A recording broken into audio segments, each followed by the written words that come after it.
안녕하세요. 오늘도 사연살롱을 찾아주셔서 감사합니다. 전 항상 사연살롱의 사연을 들으며 하루의 시작을 맞이하고 있는 애청자입니다. 전 얼마 전 한 사람의 지나친 욕심으로 인해 가정의 평화를 와장창 깨뜨릴 뻔한 사람이에요. 세상은 넓고 또라이는 많다더니 사람 대하는 일을 하면서 별의별 사람을 다 만났다고 생각했던 저였는데도 충격을 받고 말았답니다. 터무니없을 정도로 욕심을 부리는 한 사람으로 인해 선한 사람이 얼마나 마음의 상처를 받고 피해를 볼 수 있는지 뼈저리게 깨달은 사건이었죠. 여러분도 제가 겪은 얘기를 들으신다면 제 말에 공감하실 수 있을 겁니다. 동시에 당하고만 있지 않았던 저의 통쾌한 한 방을 듣게 되신다면 커다란 재미도 느낄 수 있을 테니 기대해 주세요. 제 동료들은 하나같이 박장대소하며 좋아했으니 분명 이걸 들으시는 분들도 그러실 겁니다. 저는 올해로 환갑을 막 넘긴 아줌마예요. 저에게 눈에 넣어도 아프지 않을 귀한 딸이 있는데요. 아주 오래전 남편을 일찍 보내고 저 혼자의 힘으로 온갖 고생을 하며 키워낸 딸이랍니다. 고작 32살밖에 안 됐던 남편을 보내고 나서 저는 남들처럼 주저앉아 엉엉 울거나 슬퍼할 여유조차 없었어요. 당장 걸음마도 못된 딸아이부터 챙겨야 했으니까요.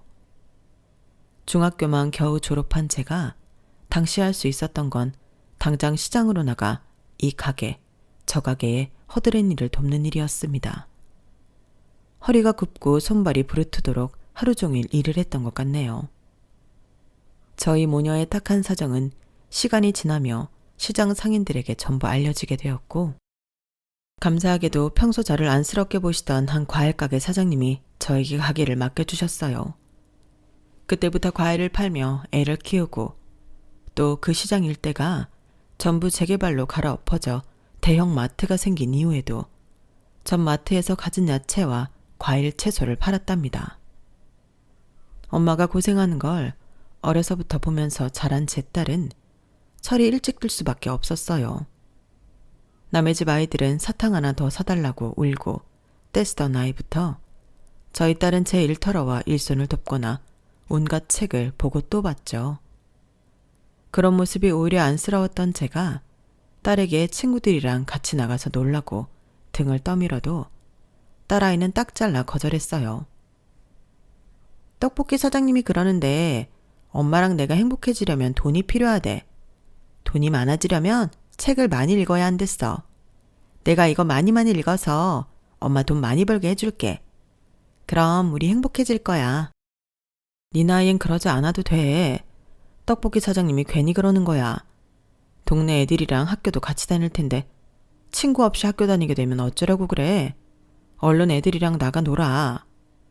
싫어. 난 걔네들보다 엄마가 더 소중해. 딸이 그런 모습에 저는 늘 마음이 미어지는 것 같았죠. 그리고 딸의 모습이 저에게는 굉장한 자극이 되었어요. 딸이 원하는 게 공부라면 그거라도 원 없이 시켜주기 위해 저는 더 열심히 일을 했죠. 그런 저의 모습이 주변 사람들에게 좋게 보였는지 마트에 오시는 손님들도 절 굉장히 좋아해 주었고 회사에서도 절 높게 평가를 해주었어요. 저는 점점 높은 자리에 올라 나중에 마트의 절반을 관리하는 업무까지 맡게 되었답니다. 직급이 올라가면서 벌이도 덩달아 오르게 되었고요. 덕분에 저희 딸 대학 자금만큼은 알차게 모을 수가 있었어요. 어려서부터 속이 깊던 제 딸은 돈도 많이 벌고 어려운 사람도 도울 수 있는 일을 하고 싶다며 간호사가 되길 꿈꿨어요. 결국 학교 성적이 워낙 좋아 우리나라에서 내노라 하는 좋은 간호대학을 갈 수 있었고 남들이 꿈에 그리는 병원에서 일을 하게 되었답니다. 저한테 제 딸은 제 인생의 모든 것이라고 해도 과언이 아니었어요. 좋은 건 못 해먹이고 못 입혀줬는데도 사춘기 한번 없이 번듯한 성인이 된 제 딸이 제 인생 최고의 자랑이자 자부심이었죠. 그런데 예상보다 빨리 그날이 오고 말았어요. 저희 딸 입장에서 결혼이라는 단어가 나오는 날 말입니다. 엄마 있잖아. 나 사귀는 사람 있어. 그래? 뭐 요즘 그런 것 같긴 하던데. 근데 왜? 갑자기 무슨 일인데?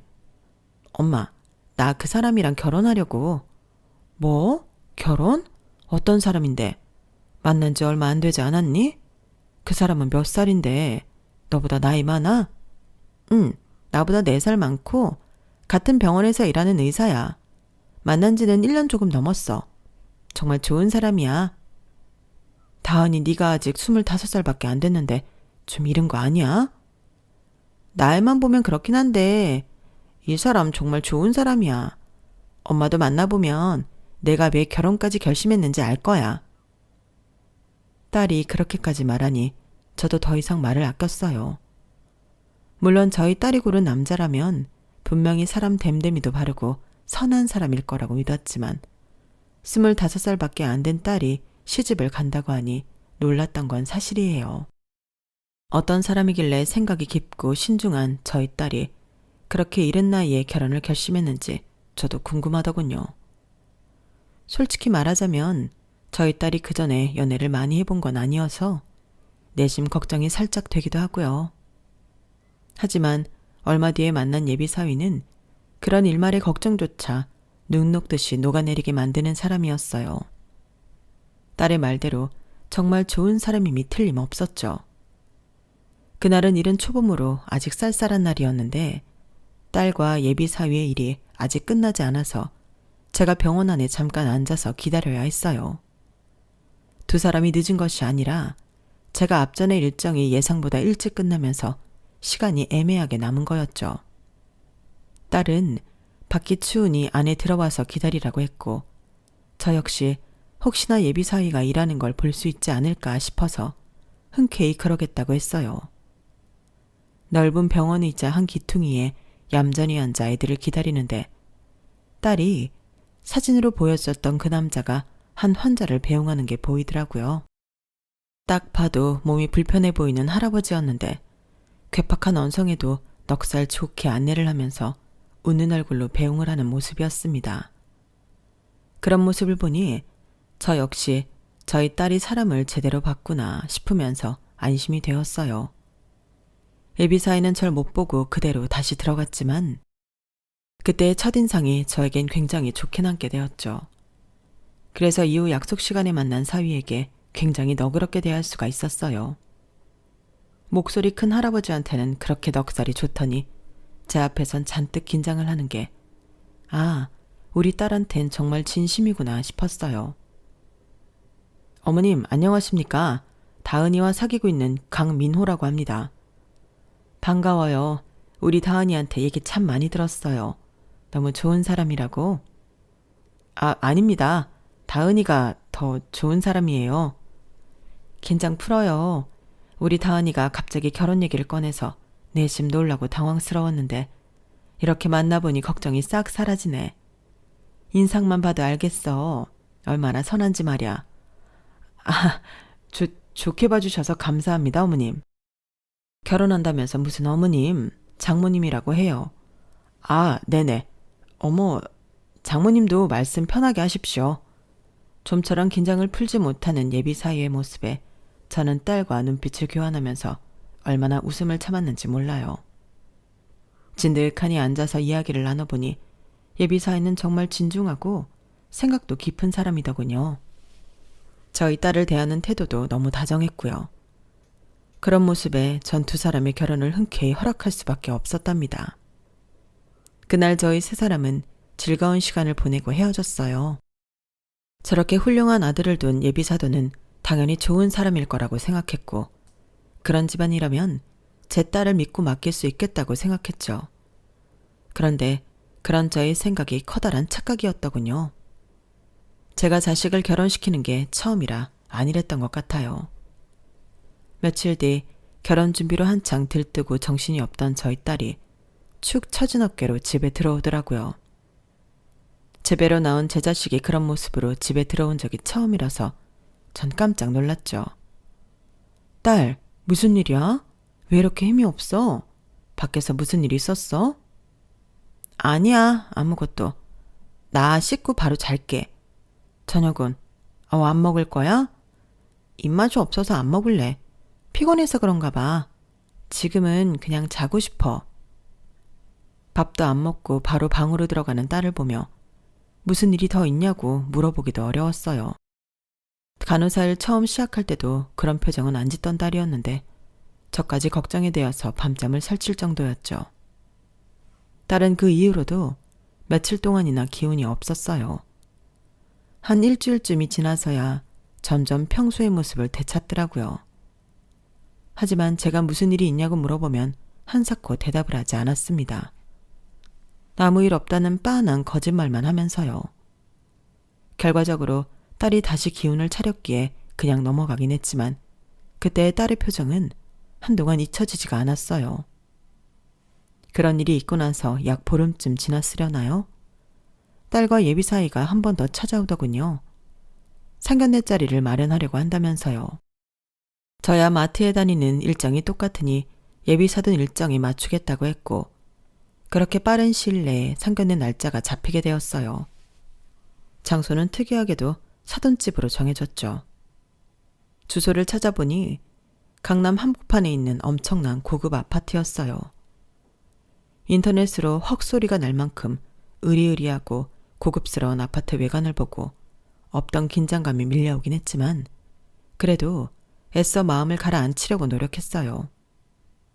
예비 사이가 그랬던 것처럼 사돈도 저희 형편에 상관없이 마음을 열어줄 거라고 생각하면서요. 상견례 날 저는 최대한 저희 딸을 생각하는 마음으로 없는 돈을 털어 백화점에 가서 마련한 단정한 새 옷을 입고 한 손에는 과일 바구니를 들고 그렇게 사돈댁을 방문했어요.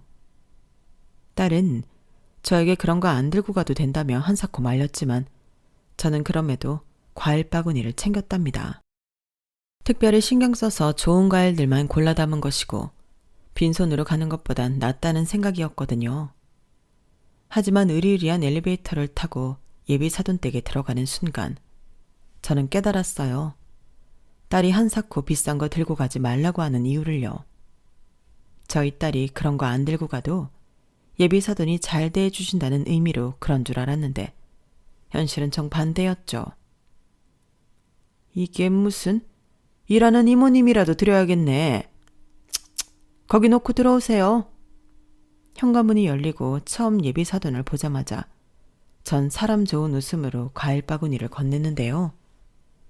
제가 건네는 과일 바구니를 보자마자 예비 사돈이 인상을 찌푸리며 이렇게 얘기하는 겁니다. 대놓고 면박을 주니 사람을 그렇게 많이 대해본 저도 순간 뭐라 반응을 할 수 없었어요.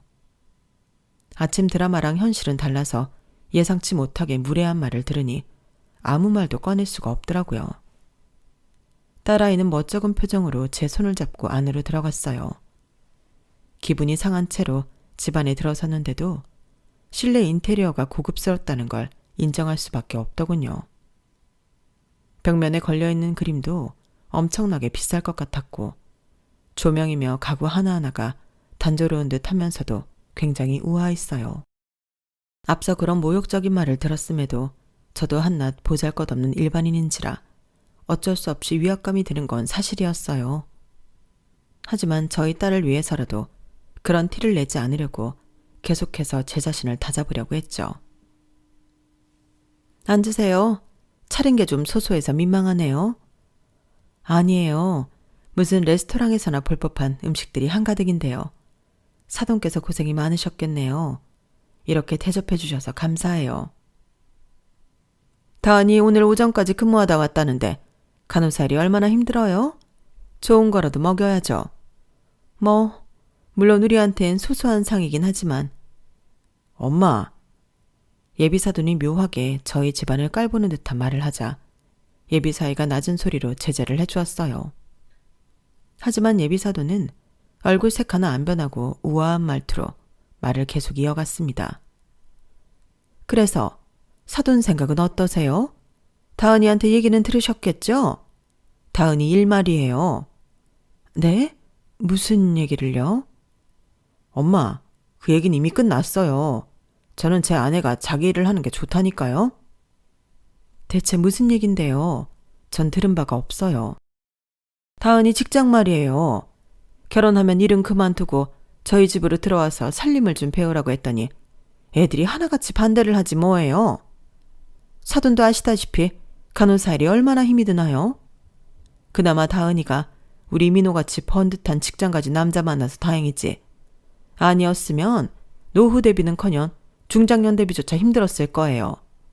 제 말이 맞죠? 저는 그제서야 얼마 전 제 딸이 어두운 표정으로 집에 들어왔던 이유를 알 수 있었어요.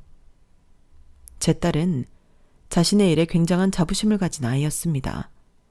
그래서 결혼하면 일을 관두라는 사돈의 말에 당연히 반대를 할 수밖에 없었겠죠. 저는 사돈의 눈을 똑바로 쳐다보며 얘기했어요. 아니요, 전 그렇게 생각 안 해요. 요즘 색시들이 누가 결혼했다고 일을 관두나요? 더군다나 우리 다은이는 지금 번듯한 직장이 있는데 말이에요. 강서방도 다은이가 일을 관두지 않길 바라는데 저희가 뭐라고 애들한테 강요를 해요? 다은이가 얘가 왜 이렇게 순진한가 했더니 사돈 닮아서였네요. 당연히 애들은 어리니까 그렇게 생각하겠죠. 하지만 저희는 세상을 더 오래 살아봐서 알잖아요. 여자가 밖에서 돈 버는 게 말처럼 어디 쉽냐고요. 게다가 저희 아들이 바빠서 내조해줘야 하는 것도 한두 가지가 아닐 텐데 일까지 하면서 그걸 어떻게 다 챙긴다는 거예요? 고작 몇 푼 벌겠다고 그렇게 아등바등 살아야 할 이유가 없잖아요. 엄마, 그만하세요. 저번에 얘기 다 끝났잖아요. 저는 다은이가 좋아하는 일을 뺏고 싶지 않다니까요. 그리고 장모님 처음 뵙는 자리에서 어떻게 이런 얘기를 할 수가 있어요? 넌 아무것도 모르면 가만히 있어. 원래 남자들이란 결혼 전과 후가 다른 법이야. 그럼 네가 일도 하고 살림도 알아서 하겠다는 거야? 내가 너 그러라고 손에 물 한 방울 안 묻히고 귀하게 키웠는 줄 알아?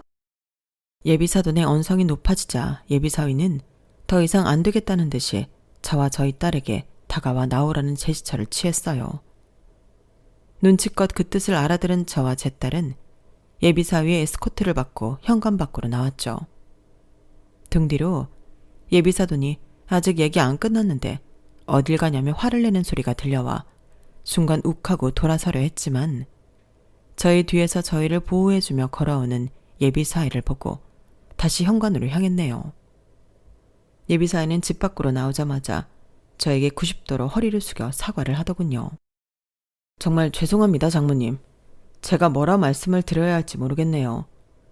저희 아버지가 돌아가신 뒤로 엄마가 절 끔찍이 생각하셔서 사전에 충분히 대화를 나눴는데도 여전히 고집을 꺾질 않으시네요. 이런 꼴을 보여 정말 죄송합니다. 제가 집까지 바래다 드릴게요. 집까진 우리가 알아서 갈 테니 들어가. 사돈이랑 다시 한번 제대로 대화를 해봐. 사돈 마음을 돌릴 때까지는 우리는 그만 만나는 게 좋겠네. 나로서도 초면에 이런 말을 듣게 되니 여간 당황스러운 게 아니야. 우리 딸이 간호사가 되기 위해 얼마나 노력했는지 자네 알지? 병원에서도 우리 딸만큼 친절하고 일 잘하는 간호사는 드물 거야. 그럼요. 잘 알고 있어요. 제가 저희 엄마를 다시 설득시켜 보겠습니다. 정말 죄송해요. 사실 예비사돈의 인성이 나쁜 게 예비사위의 잘못은 아니었어요. 오히려 그런 엄마 밑에서 심성이 바른 사람으로 자란 예비사위가 기특한 게 맞았죠. 하지만 당장 제 딸은 속상한 표정을 감추지 못한 채 눈물이 그렁그렁했고 저 역시 그 꼴을 당하고 기분이 좋을 리 없었어요. 그래서 예비사위한테는 인사 한마디도 하지 않고 곧장 엘리베이터를 타고 내려왔습니다. 집으로 돌아오는 길에 저는 딸과 허심탄회하게 이야기를 나눴어요. 짧지만 깊은 대화였죠. 저희 딸은 자신의 커리어와 결혼 사이에서 무엇을 더 우선적으로 생각해야 할지 모르겠다며 눈물을 흘리더군요. 저는 섣부른 말을 뱉을 수가 없었습니다. 어떤 사랑은 죽음이 갈라놓아도 영원할 수가 있다는 걸 전 이미 남편을 통해서 알고 있었거든요. 그렇지만 동시에 제 딸이 자신의 커리어를 억지로 포기하는 걸 볼 수도 없었어요. 제가 할 수 있는 말이라곤 찬찬히 생각하자. 찬찬히. 넌 아직 어리고 시간이 많아. 너무 힘들면 좀 찬찬히 생각해도 된다. 라는 말뿐이었어요. 커리어도 그렇고 연인도 그렇고 새로운 무언가를 만나면 사람 마음이 변하기도 한다고 그렇게 살아가는 사람들도 많다고요. 제 부족한 위로가 그래도 효과가 있었는지 제 딸은 다음 달부터 더 이상 침울해하진 않았어요. 대신 차분하게 이것저것을 생각하는 듯 했죠. 어려서부터 워낙 영특한 아이였으니 전 그저 얌전히 기다렸습니다. 눈치를 보니 예비 사위와의 결혼 준비는 관둔 것 같은데 아직 헤어지진 않은 것 같았어요. 뭔가 결정을 내리면 나한테 말해주겠지 하면서 저는 그저 묵묵히 있었어요. 그렇게 차분하고 잔잔한 나날들이 이어졌죠. 어느새 저희는 여느 때처럼 평범한 하루하루를 보내고 있었는데요. 그런데 별안간 그 잔잔하던 일상을 깨뜨리는 커다란 돌덩이가 날아오더군요. 그리고 그 돌멩이는 정확히 저에게 날아왔어요. 평소와 다름없이 마트에 출근해서 일하던 저는 점심 식사를 마치고 들어오는 길에 황당한 광경을 목격하게 되었어요. 마트 한가운데에 예비사돈이 머리끝부터 발끝까지 명품으로 휘감은 채 꼿꼿하게 서 있는 거예요.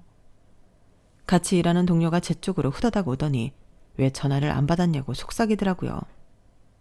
그제서야 핸드폰을 무음 모드로 해놓았다는 게 생각이 났죠. 바로 그때 예비사돈은 절 발견하고는 제 쪽으로 또각또각 소리를 내며 걸어왔어요. 눈빛과 얼굴엔 이미 조소가 가득해 보였죠. 어머 사돈, 저번에는 서로 인사도 제대로 못하고 헤어져서 얼마나 아쉬웠는지 몰라요. 그때 대화를 하다 말아서 얘기 좀 하려고 찾아왔는데 이런 데서 일하시는군요. 무슨 일로 오신 거죠? 말했잖아요. 할 말이 있었다고요. 근데 여기 오니 할 말이 더 생기네요, 사돈. 애들 결혼한 후에는 사돈도 일 그만하셔야 될 것 같아요. 우리 아들 장모가 이런 데서 일한다면 저희 아들이랑 제 평판이 어떻게 되겠어요? 이보세요. 지난번부터 정말 지나치게 무례하시네요. 여기도 엄연히 제가 일하는 회사예요. 직장이라고요. 남의 직장에 이렇게 말도 없이 찾아와서 뭐가 어쩌고 저쩌요? 소리 좀 그만 지르세요. 상스럽게. 하여간 가난하고 무식할수록 소리부터 지르고 본다더니 전문가 말 틀린 거 하나 없네. 제 호통에도 눈 하나 깜짝 안 하던 예비사도는 대뜸 저한테 평지봉투 같은 걸 주더군요. 딱 봐도 비싼 백화점에서나 볼 법한 고급스러운 봉투였죠. 흔한 아침 드라마에 나올 것 같던 돈 봉투는 아닌 것 같길래 이게 뭔가 싶어서 열어보았어요. 그 안에는 빼곡하게 글씨가 적힌 종이가 있었어요. 혼수 목록이에요. 아무리 뜯어봐도 구성한 구석이라곤 요만큼도 찾아볼 수 없는 집안에서 혼수를 해오면 얼마나 또 촌스럽게 해오겠어요? 상상만 해도 머리 아프니까 그냥 제가 적어준 대로 사와요. 이게 무슨 침대 하나에 2천만 원을 해요. 소파도 1,000만 원에 슬리퍼가 200만 원? 미쳤어요? 대충 계산해봐도 여기 있는 거 다 합치면 몇 억은 훌쩍 넘어요. 뭐 한 5억쯤 된다고 하더라고요. 그게 큰 돈인가요? 그럼 5억이 적은 돈이에요? 그리고 누가 이렇게 혼수 물품을 던지고 갑니까? 그것도 앞으로 가족이 될 사이에. 결혼이 무슨 공짜 리모델링 서비스인 줄 알아요? 5억이라는 돈 저희는 별로 크지 않아서요.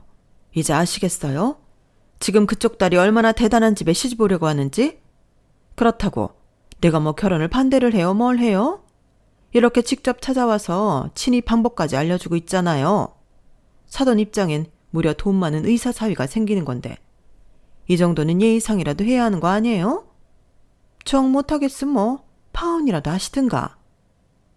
뻔뻔하고 고압스러운 그 여자의 말에 저는 순간 머릿속에서 무언가 뚝 끊어지는 것 같았어요. 그 싸가지 없는 말에 절대 지고 싶지가 않더군요. 저는 천천히 종이를 다시 접어 봉투에 넣었습니다. 그리고 절 깔보고 있는 그 여자한테 웃는 낯으로 대꾸했어요. 인간 대 인간끼리의 예의는 지켜야죠. 그래요. 어디 한번 해봅시다. 사돈께서 이렇게 빼곡한 목록을 적어오는 정성을 보였는데 저도 제 정성을 보여줘야죠. 그래요. 그럼 그렇게 하세요. 오래 안 기다릴 거예요. 준비되는 대로 바로 주문하세요. 걱정 말고 가세요. 제가 최대한 빠른 시일 내에 준비해 드릴 테니. 갑자기 달라진 저의 태도에 그 여자는 잠깐 고개를 갸우뚱하더니 이내 끝까지 콧대를 높이 쳐들고 마트를 떠났어요.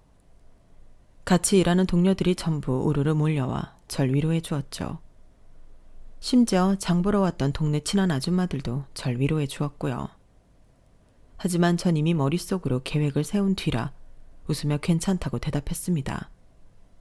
다만 그 와중에도 한 가지 걱정되었던 게 동네에 너무 소문이 날 것 같아 딸에게도 들어가게 될 것 같더라고요. 그래서 저는 그날 퇴근하자마자 딸에게 이 일을 알렸어요. 아니나 다를까 제 딸은 이미 퇴근 후 동네 친한 아줌마한테 이 이야기를 미리 듣고 왔다며 절 걱정했죠. 그리고 제가 의사를 물어보기도 전에 먼저 저에게 이렇게 얘기하더군요. 엄마, 내가 오랜 시간 동안 잘 생각해 봤는데 난 결혼보다는 내 커리어가 더 중요한 것 같아. 내일 오빠한테 연락해서 그냥 헤어지자고 할 거야. 안 그래도 너한테 먼저 물어보려고 했는데 정말 괜찮겠어? 아까 안 그래도 시어머니 될 사람이 엄마 마트에 찾아갔다고 해서 얼마나 놀랐는지 몰라. 난 그런 일을 감내하면서까지 결혼을 하고 싶지 않아. 오빠는 자기가 다 막아주겠다고 하지만 아마 100% 막을 수는 없을 거잖아. 엄마한테 또 이런 일이 생길 수 있다는 게 싫어. 그래, 네 결정이 그렇다면 존중해 줄게. 근데 사실 아까 엄마는 사돈한테 혼수 전부 해주겠다고 했어. 뭐라고? 엄마, 그렇게 안 해도 돼. 엄마가 다 생각이 있어서 그랬던 거야. 너도 이제 더 이상 그 집에 미련이 없다면 엄마가 그 인간을 좀 혼내줘도 괜찮겠어? 당연하지. 그 인간 혼내주는 건 나도 동참하고 싶은걸? 그래? 그러면 저는 딸에게 제가 생각하고 있던 내용을 자초지종을 설명해 주었어요. 제 모든 설명을 들은 딸은 그 자리에서 배꼽을 잡고 웃었죠. 저희 둘은 그날로 5억짜리 혼수를 준비하는 데 열을 올렸답니다. 포장지 하나하나 최대한 고급스러운 걸 고르면서 정성스럽게 준비를 했죠. 매일 저녁마다 딸과 함께 준비하는 시간이 얼마나 즐거웠는지 몰라요. 솔직히 지금 생각해보면 그런 즐거움을 준 그 여자한테 고맙기까지 할 정도예요. 대망의 날이 다가오자 저희는 그 여자의 집으로 향했습니다.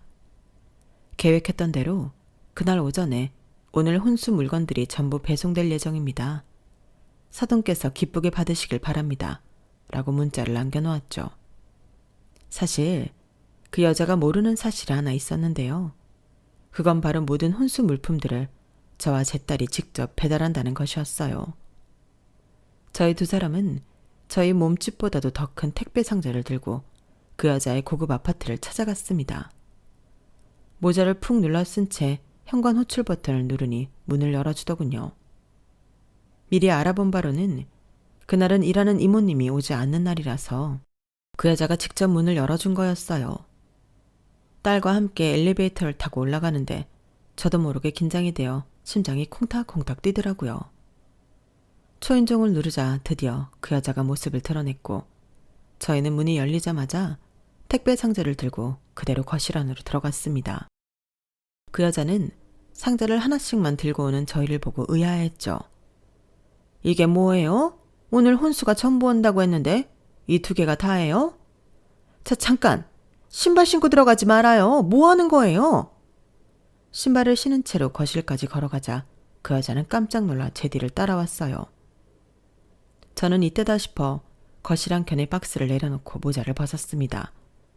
그 여자는 절 발견하고 눈이 포도알 만큼 커졌어요. 저는 웃으며 말했죠. 네, 이게 다예요.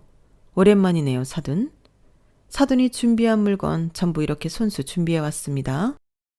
저도 정성을 다하겠다고 했잖아요. 사돈은 제가 웃으며 이야기를 하니 당황스러웠는지 말을 버벅거리면서 대답하더라고요. 뭐야? 왜 당신이 직접 와? 이게 혼수 물품 전부라고요? 지금 이게 다 무슨... 아니, 너는 다은이 아니니? 너는 이 시간에 일은 안 하고 왜 여기 와 있는 거야? 두 사람 대체 무슨 꿍꿍이냐고? 왜 여기 있냐뇨? 제 결혼이랑 관련된 일에 제가 참여하는 게 이상한 일은 아니잖아요? 더군다나 적어주신 혼수 물품이 여간 많아야지. 저희 엄마가 여기까지 택배 배달을 하시는데 딸인 제가 당연히 와서 도와야죠. 안 그래요? 뭐? 내가 적어준 혼수? 지금 이게 다 혼수 물품들이라고? 딱 보니까 돈도 없어서 꼴랑 조면 몇 개만 들고 온 것 같은데 어디서 두 눈을 똑바로 뜨고 있어. 남의 집에 신발까지 신고 들어오고 말이야. 저는 두 사람이 대화하는 사이에 재빨리 푹 뜯어버렸어요. 그리고는 안의 내용물들을 그대로 거실에 와르르 쏟아냈죠. 아, 이게 다 뭐야? 뭐긴 뭐야? 당신이 요구한 혼수들이지. 내가 당신이 얘기한 거 전부 챙긴 데다가 오히려 더 얹어줬다고? 여기 잘 찾아보면 소파도 있고 TV도 있고 심지어 배도 있잖아. 여기 봐. 제가 엄지발가락으로 툭 친 건 다름이 아니라 작은 배 모양의 레고였어요. 상자 가득 들어있던 레고 조각들이 거실에 와르르 쏟아지자 그 여자는 경악을 하며 소리를 지르더라고요. 기겁을 하다가 그만 발을 헛디뎠는데 굉장히 안타깝게도 레고 조각을 하나 밟았나 봅니다. 아악 하는 외마디 비명과 함께 왼발을 움켜쥐더군요. 그 꼴을 보고 저희 딸은 깔깔 웃으면서 본인의 택배 상자를 뜯었어요. 배가 있는데 물고기가 없으면 쓰나. 어머님, 여기 물고기도 잔뜩 있어요. 어머님이 좋아하는 찻잔도 있고 보석도 그득그득하네요. 뒤이어 딸이 쏟아낸 박스에는 온갖 인형용품들이 가득했답니다. 바닷속 놀이 인형들과 티타임 놀이 인형들, 인형들한테 입히는 각종 옷과 액세서리들이 와르르 거실 바닥에 쏟아졌죠. 딸이 쏟아낸 물건들은 좀 더 특별했는데 저희가 며칠 동안 특별히 묻혀놓은 반짝이들이 가득한 물건들이었어요. 순식간에 그 넓고 고급스러웠던 건실은 온갖 레고 조각들과 인형놀이 도구들로 가득 찬 데다가 반짝이까지 여기저기 범벅이 되고 말았죠. 그 여자는 거의 실신할 정도로 기함을 하며 소리를 고래고래 질러댔어요. 이게 다 뭐야? 이 더러운 것들. 당신 미쳤어? 이거 다 어떻게 배상할 거야? 내가 지금 당장 경찰 부를 거야, 경찰. 경찰 부르면 뭐라고 할 건데? 이게 다 당신이 시킨 일이잖아.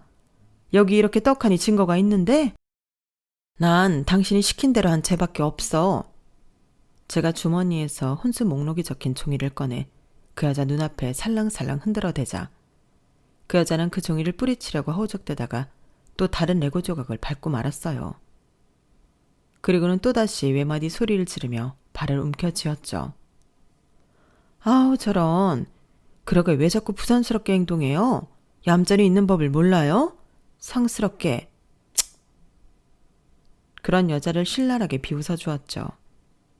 저희는 남은 레고 조각 반짝이 털 하나하나까지 탈탈 털어낸 뒤에 친절하게도 상자를 들고 나와주었어요.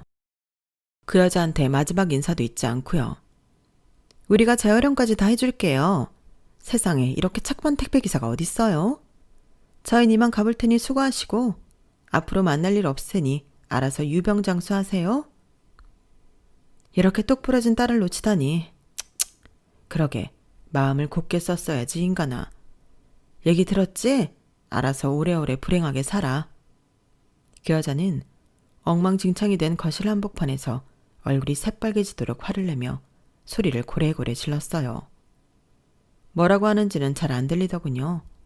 워낙 흥분했는지 발음이 막 뭉개졌거든요. 또 화를 내다가 또 반짝이 가루가 목에 걸렸는지 캑캑거리기도 했고요. 마지막으로 본 그 인간의 모습이 머리는 잔뜩 헝클어진 채 반짝이 범벅을 한 우스꽝스러운 모습이라니. 저희 두 모녀는 그날 너무나 행복하게 집으로 돌아올 수 있었답니다. 그리고 바로 다음 날 예비사위가 저희 집을 찾아왔어요. 처음엔 누가 초인종을 누르길래 마침 딸이 퇴근할 시간이어서 무슨 일이지 하고 인터폰을 봤더니 예비사위더라고요. 제가 무슨 일인가 싶어 밖을 나가니 예비사위는 저에게 화난 목소리로 이렇게 얘기하는 겁니다. 어제 저희 엄마 집안을 테러하셨다고 들었습니다. 지난번 일 제가 그렇게 사과를 드렸는데 너무하신 거 아닙니까? 저희 엄마가 그 일로 충격이 엄청 크시단 말입니다. 지금 그 소리를 하려고 여기까지 직접 찾아온 건가? 난 또 그 사람이 뭐 대단한 게 다친 줄 알았네. 충격이야 받아야지. 남의 딸 속을 그렇게 뒤집어 놨으면 말이야. 몸만 안 다쳤으면 됐다는 말씀이에요? 너무하시네요. 저는 엄마가 반대하셔도 다은이랑 끝까지 결혼에 성공하려고 했어요. 엄마를 끝까지 설득할 생각이었다고요. 그런데 엄마를 이렇게 충격받게 하면 어떡해요? 자네, 이렇게까지 화를 낼 수 있는 사람이었나? 그럼 그날 상견례 자리 때 지금처럼 단호한 말투로 사돈한테 마사지 그랬어. 그 여자가 나랑 내 딸 가슴에 대못을 받고 있는데 그럼 우리가 그 꼴을 참았어야 해? 그러니까 제가 사과를 드렸잖아요, 그날. 지금 사과했다고 유세 떠는 거야? 사과할 일을 애초에 하질 말았어야지. 자네가 사과하면 내가 무조건 자네를 용서해야 한다는 건가? 오빠, 지금 뭐 하는 거야? 한참 언성이 높아질 타이밍에 제 딸이 집에 도착해 이 모습을 다 봤어요. 딸의 날카로운 목소리에 그놈은 안색 하나 안 변하고 똑같은 소리를 늘어놓았죠. 그래, 너한테 얘기하러 온 거야. 너 어제 우리 엄마 집 다녀갔었다면서. 참나, 그 전에 오빠네 엄마가 우리 엄마 일하는데 찾아간 건? 따지려면 거기서부터 따져야지. 남이 일하는 회사까지 찾아와서 혼수를 뭐? 5억을 해주지 않으면 결혼 안 시킨다는 둥 떠들었던 건 왜 쏙 빼놓고 얘기해? 뭐라고? 혼수? 그게 무슨 소리야? 오빠네 엄마가 자기 잘못만 쏙 빼놓고 얘기했나 봐? 그 아줌마가 우리 엄마한테 찾아가서 손수 적은 혼수 물품을 건넸단다. 자그마치 5억 원어치를. 그러면서 아주 사람 깔보는 눈을 하면서 거기 엄마랑 같이 일하는 사람들 전부 무시하고 싸가지 없게 굴고 갔어. 그것도 몰랐단 말이야? 딸의 말에 그 애는 좀 혼란스러운 모양이었어요. 좀처럼 대꾸를 못하고 어버버 하면서 한동안 우두커니 서 있더군요. 본인도 아마 할 말이 없었을 테죠. 자기네 엄마가 무슨 진상을 부리고 다니는지 그 실상은 처음 들은 것이었을 테니까요. 그런데 역시 그 엄마의 그 아들이 맞더군요. 의사식이나 된 그 좋은 머리로 그 짧은 시간에 무슨 계산을 한 것인지 긴 침묵 끝에 나온 한마디는 바로 이거였어요. 그래서 나랑 헤어진다는 거지? 병원 사람들한테 소문내지 마. 그럼 추천서 잘 써줄게. 그 말을 듣는 순간 전 기가 차서 헛웃음이 절로 나왔어요. 그동안 제 딸을 아낀다는 둥 진심이라는 둥 했던 게 전부 진짜 감정이 아니었구나 하는 생각만 들었죠. 제가 뭐라고 한 소리 하려는데 딸이 한 발 빠르게 나섰어요. 그래, 말 안 할 테니까 이번 달 내로 이직하게 해줘. 딸이 그렇게 말하자 그 모지리 같은 놈은 쿨하게 자리를 떠났습니다. 그놈이 간 뒤 저는 살면서 한 번도 안 해본 욕을 마구 쏟아낼 만큼 화를 냈어요. 어디서 저런 반푼이 같은 게 들러붙었나 하면서요. 하지만 제 딸 역시 그 엄마의 그 딸이었는지 그냥 절 보면서 씩 웃더라고요. 걱정 마 엄마. 내가 다 생각이 있으니까. 딸이 호언장담을 하는 순간 저도 마음이 다 놓이면서 한순간에 화가 사라졌죠. 제 딸은 정말로 한 달 안에 다른 병원으로 자리를 옮길 수 있었어요. 원래 다니던 병원과 완전히 반대 방향인데다 교통이 더 편리해 출퇴근이 쉬운 곳이었죠. 새 병원에서 만난 사람들과도 빠르게 친해질 수밖에 없었다고 합니다. 왜냐면 제 딸의 파운스토리가 너무 재미있었기 때문에요. 워낙 시원하고 통쾌한 복수극 때문에 동료들은 재미있어하며 저희 딸과 급속도로 친해지게 된 거죠. 그리고 제 딸이 노린 것도 바로 이거였어요. 간호사들의 세계에도 정말 좁아서 새로 옮긴 병원에서 한 얘기가 기존 병원에까지 흘러들어갔다는 겁니다. 소문이라는 게 원래 그렇잖아요. 한 번, 두 번 사람들의 입방아를 타다 보면 눈덩이처럼 불어나는 게 소문이죠. 그 모지리는 수많은 간호사들에게 마마보이, 오억남 등의 별명을 얻으며 놀림거리가 되었다고 해요. 나중에야 본인도 본인 소문을 들었는지 길길이 날뛰었다고 하는데 이미 새 직장에 넘어온 딸이 그놈을 무서워야 할 이유는 하나도 없었죠. 나중에는 그놈도 제 딸을 험담하려고 했다는데 이미 평판이 안 좋을 대로 안 좋아진 그놈의 말을 믿는 사람은 아무도 없었다고 해요. 게다가 유능한 제 딸은 새 병원에서 일 잘한다고 이미 인정을 받았고요. 저희는 그 모든 일들이 다 끝나고 평화로운 나날들을 보내고 있답니다. 저는 최근에 들어온 젊은 직원을 통해 요즘 사람들은 상견례 때 진상 피는 시댁을 만나면 오히려 조상님이 도왔다고 생각한다는 얘기를 들었어요. 그 얘기를 들으니 그 여자와 그 여자의 모질이 같은 아들놈이 생각이 나더군요. 전 사실 그 전까지는 그 여자만 없었으면 두 아이가 결혼해서 잘 살았을 거라고 은연중에 생각하고 있었거든요.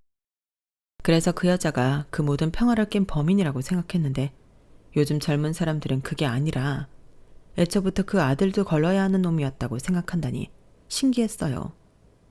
여러분의 생각은 어떤가요? 제 이야기를 들으신 분이라면 의견을 남겨주세요.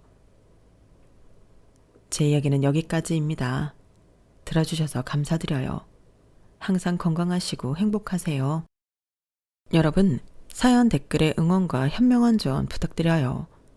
좋아요와 구독은 저에게 큰 힘이 됩니다.